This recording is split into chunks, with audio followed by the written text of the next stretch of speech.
अस्सलाम वालेकुम एवरीवन, कैसे हैं आप सब। एनजीटीवी में करते हैं आपको खुशामदीद।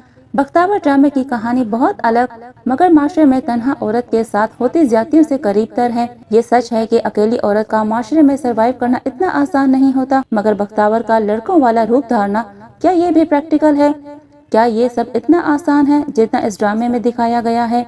शायद नहीं, बल्कि हर तरह से नामुमकिन है। और साथ ही ड्रामे में कुछ बहुत बड़ी मिस्टेक्स दिखाई गई। जैसे पिछले एपिसोड में हमने देखा कि बख्तावर बख्तियार यानी लड़का बनकर इंटरव्यू के लिए जाती है, मगर सर्टिफिकेट्स में नाम बख्तावर होने की वजह से वो सबको अपना नाम बख्तावर ही बताती है।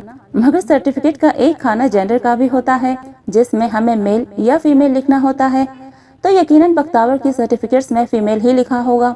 तो फिर कैसे वो हर जगह लड़का बनकर इंटरव्यू दे रही होती है? और इसके अलावा सिर्फ बाल छोटे कर लेने से लड़की का चेहरा लड़के जैसा कैसे बन सकता है? बख्तावर बाल काटने के बाद भी लड़की ही लग रही है। हाँ, अगर वो हल्की फुल्की दाढ़ी या मूंछ लगा लेती तो बख्तावर के लड़के वाले कैरेक्टर में जरूर जान आ जाती। बख्तावर के टीजर्स देखकर ऐसा लग रहा था कि ये शायद परिजा जितना या उससे भी ज्यादा हिट होगा, क्योंकि इस ड्रामे में भी main lead role Yamuna Zaidi play कर रही है। मगर शुरू के कुछ एपिसोड्स देखकर ऐसा लग रहा है कि ये ड्रामा हिट तो क्या, परिजात के करीब तर भी नहीं होगा। बाकी आगे जाके स्टोरी क्या मोड़ लेती है, ये हमें आने वाले एपिसोड्स में पता चलेगा। आपकी क्या राय है इस बारे में, मुझे कमेंट के जरिए से बताइए। मजीद रिलेटेड वीडियोस देखने के लिए आई बटन पर क्लिक कीजिए। शुक्रिया, अल्लाह हाफिज।